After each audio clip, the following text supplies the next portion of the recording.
What's going on, YouTube? WildLion Games here, and we have a new football game out there by the one and only King Javo. His game is called Legend Bowl. It's an 8-bit slash 16-bit retro football game, available now on Steam for $19.99. The game has been in production for over 3 years, and he's been working on this all by himself, putting in a ton of effort. When I say by himself, it's not his full-time job. He's been doing this in his spare time. So I've spent some time with the game over the weekend and throughout this week as much as I could. And here are my thoughts about Legend Bowl. Now, before I jump in, I'd just like to give a quick background of my gaming experience to help with the review. We all expect different things when we like different types of games for different reasons. So I feel in order to make these reviews truly honest reviews, you have to know a little bit about my thought process, like going into the games, right? So I'm not really big into 8-bit style games. It's just personally not really my thing. You see a lot of those 2D platformers. That's not what I enjoy. It's not denying that they're not good games. It's just that they're not my thing. So I knew this coming in, and I bought Legend Bowl to help support a fellow YouTuber who's been faithful to the football gaming community, does a ton of great work on his channel. And I mean, honestly, without him, I would have never been able to do these NFL rosters for Backbreaker like I have for the last 9 years. He made a great program on the computer to edit these Backbreaker rosters easily back in the day on PC, and more recently, a very in-depth All-Pro Football 2K8 editor that includes like a little workaround to have franchise mode in the game. Super dope. But I was excited and cautious going into this game because, again, 8-bit, 16-bit, not really my thing. But I have to say, I've been pleasantly surprised so far. All right, let's jump in. The good. Gameplay is first and foremost in the sports gaming world, and Legend Bowl does an excellent job of making gameplay fun while remaining true to itself. It's not attempting to be anything that it isn't. It's fast, it's arcadey, it's old school, but it has like the right amount of flair to it. It's kind of like a modern day version of an old classic, but done better than the original. I still haven't been able to figure out the passing game. It seems pretty inconsistent with how the QB will throw the ball, but I believe that may be because each quarterback is different and they all don't play the same, because player ratings actually matter in Legend Bowl. Unlike another game in here that I won't mention where mathematically I prove that player stats don't matter, but anyways, enough about that. Legend Bowl stats do matter, and they affect performance, which is a wonderful change to see. I ran a play with the Denver Peaks running back who has incredible speed and agility ratings, and he was basically unstoppable. I thought I found a cheat play in the game, so I go and use a running back with speed stats that are way lower than his, and I didn't get the same results running that play over and over. I could feel the player's movement slow down, and I just couldn't move across the field quick enough like the Denver Peaks running back could. And speaking of ratings, another cool feature in the gameplay is the camera when you're passing the ball. So the lower a quarterback's rating is, the less of the field you're going to see when you're trying to pass. But the higher the rating is, you're going to be damn Peyton Manning out there with eyes in the back of your head, and you're going to be able to see everything. If you don't like that feature, it can be turned off in the settings menu, which is nice if you're looking for a more casual experience. Speaking of experience, the game may look like an old school classic, but under the hood there's a lot going on that requires some stick skill. All your moves are beautifully mapped out on the controller. Left and right bumper give you stiff arms. You can dive with X, hurdle with the thumbstick, juke left and right. It's all there. Even the D-line has controls to break through a block. And if you're playing as DB, you can pull the right trigger to strafe. Having all these manual inputs to control what your player does on a field is a warm welcome in the indie football world, especially when one of the more popular games lacks some of these controls. Everything feels smooth, everything is fluid, and I haven't once felt like I was cheated by an animation. So now, before I go into, if you're listening to this and you're thinking, oh man, I'm hopping into this game for a realistic sim experience, well, no, I think you'll be disappointed if that's your expectation coming into Legend Bowl. If you want an old school arcade feel to the game, you're also going to be disappointed. This lies somewhere in between old arcade and sim, and I think it actually does a pretty good job of merging both styles without losing its identity. Most games that try to mix these two styles create a mess, but I think Javo's done a really good job creating a nice balance here. The graphics are solid. I mean, it's 8-bit, 16-bit, so the graphics are only going to be as good as that, but they look sharp. And so I think when it comes down to this style of game, lighting and shading are what's important, and I think King Javo really nailed it here. The colors are vibrant without being oversaturated. Nothing feels out of place. I love the animations of big hits with like the blood splattering on the field and like the occasional helmet pop off. Very nicely done and adds a sweet effect to some of the bigger hits. The little details are something to just sit back and appreciate in this game too. Starting with, the players running out of the tunnel, the cameramen running around capturing the coin toss from different angles, and even on the fourth and short situations or, third and short, the chain gang will actually come out onto the field and measure the distance. You can watch it all unfold. Everything is there. The sidelines are loaded up with details and actual players that come on and off the field. I won't mention that game, but we all know what it is. Gatorade containers, has like the fans to cool the players off, etc. I really appreciate the amount of work that went into this part of the game, and I really do believe that it helps bring it to life. Plus, baseball diamond fields. I mean, come on, man. How dope is that? How dope is that? Gotta love it. Career mode. So career mode is basically franchise mode. You create a coach, take over a team, lead them to a championship. Everything here is pretty basic, and in some ways it's exciting, but it's not fully fleshed out yet. On the good side, I like the ability to add stadium and training facilities and how they affect various numbers, like a small boost in morale or income. It has some unique items that you can add to your facilities and good pros and cons. Like a swimming pool at the stadium can help bring in more money and more boost like fan morale or fan happiness. But, the negative side effects is you could have a fan drown, which then decreases the amount of money for, a few weeks and decreases fan happiness. So everything has its pros and cons. Players can even get into trouble for a sex scandal from your massage room in the training facility. Outside of this career mode, it's really just play a game and advance to the next one type of grind. So let's move on to the next section, the bad. We're going to actually jump back to gameplay here.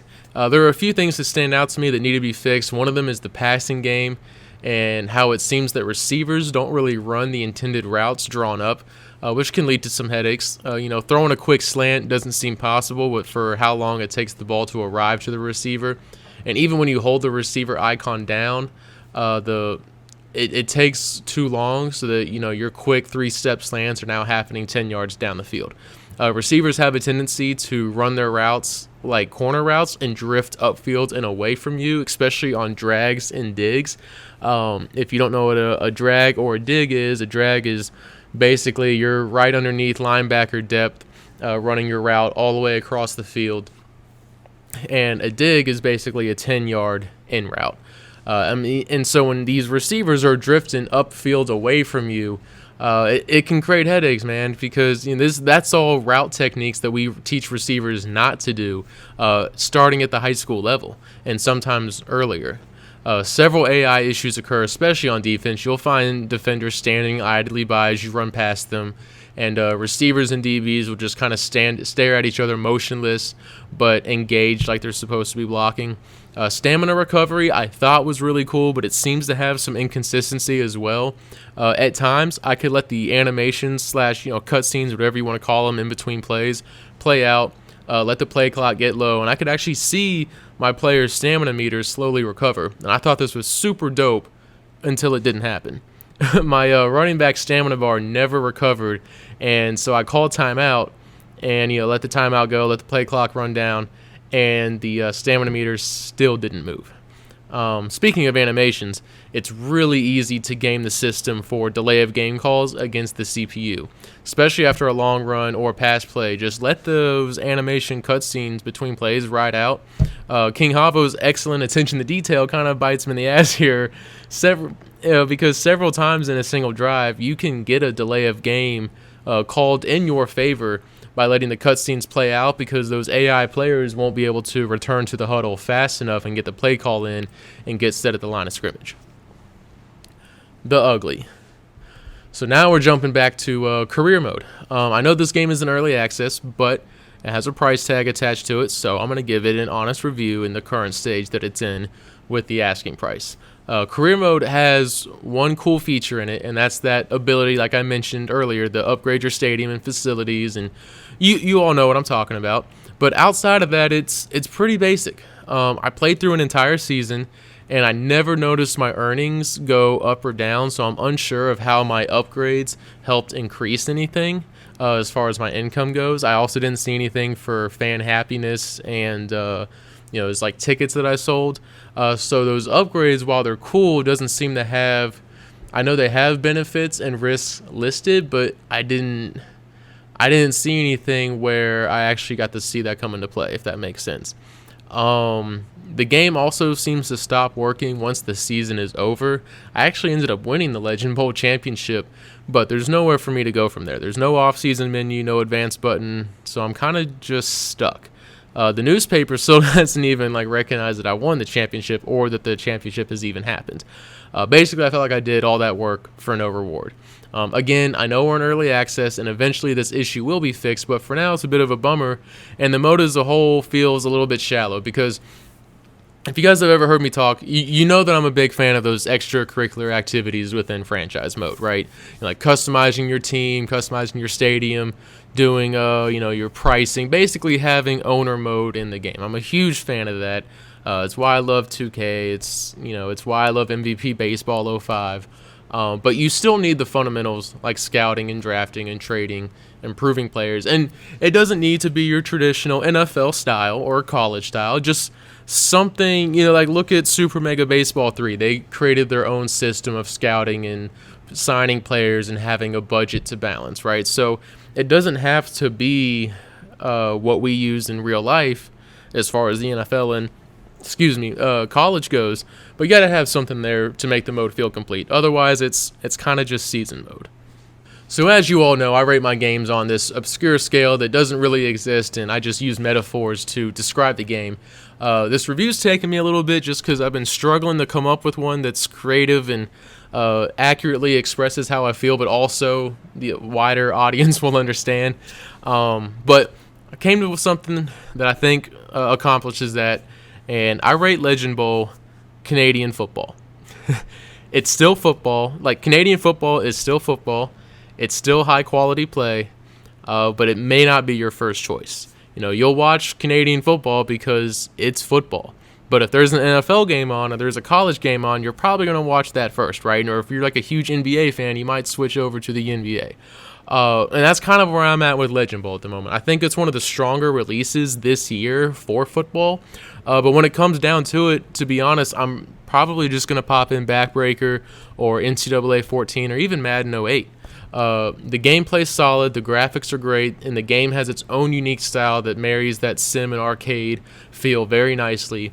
It's just not going to be my go-to game at the moment, much like Canadian football. Yes, it's good. Yes, the talent level's there, and it has its own style, but I'm probably going to watch something else, the majority of the time. I think one of the biggest things King Javo's Legend Bowl benefits from is the ability to play short games, like putting it on 3-minute quarters. Sometimes, to be honest, I don't want to spend 45 to 60 minutes playing one game, unless it's Backbreaker. And even with Backbreaker, sometimes I don't play it because I'm like, damn, I really got to commit 60 minutes to just this one game. But I'm okay with that because the game feels it resembles real life closer than any other football game out there, I think, personally. But I like the ability that I can play quick games with Legend Bowl, especially with its quick-paced action. I think it really benefits from having the ability to do that. And at $20, I think it's a good deal, especially in the future when franchise mode will be fixed. Until then, if you're kind of on the fence, I'd maybe wait until franchise mode, some of those features or improvements are made, and then take a look at the game. If you like the 8-bit style, I think you're gonna love it. It kind of feels like Retro Bowl's big brother. If that's not your thing, I wouldn't pick it up. And like I said, if you're on the fence, then maybe wait until there's a sale, or you know, some of those features are added. Either way, King Javo has really impressed me, and I believe the community did a stellar job making a stellar game. It's been a long road for him, but I think his hard work finally pays off. And I hope he feels good about his product, because I do. I feel much better about my $20 on Legend Bowl than I do with my $30 on Maximum Football. And even if Maximum Football was $20, I would still feel 100 times better with my money going to Legend Bowl. Not because of King Javo, but because of the product alone by itself. I think Legend Bowl is a solid product. I do. So that's my review, guys. Thank you all for watching. I hope you enjoyed the video. If you did, please give it a thumbs up. Support the channel. I'd like to hit that subscribe button. That'd be awesome. If you like the music that I use in the videos, check out Soundstripe. And if you decide, they have great music. I use it even in the professional world, because I shoot a lot of commercials and you know, wedding videos and things like that. So if that's something you want to check out, go check out soundstripe.com. If you decide to get a subscription, come back to my YouTube channel, click the link in the description below, get 10% off. Also, if you want to stay up to date on just, you know, video announcements, stream announcements, and, you know, just want to chat video games and football, join the Discord. Links in the description below as well. I'm going to wrap it up. I'm hitting 17. I'm getting close to 17 minutes now, so I'll finish up. Thank you guys again for watching. I appreciate all the support. Peace.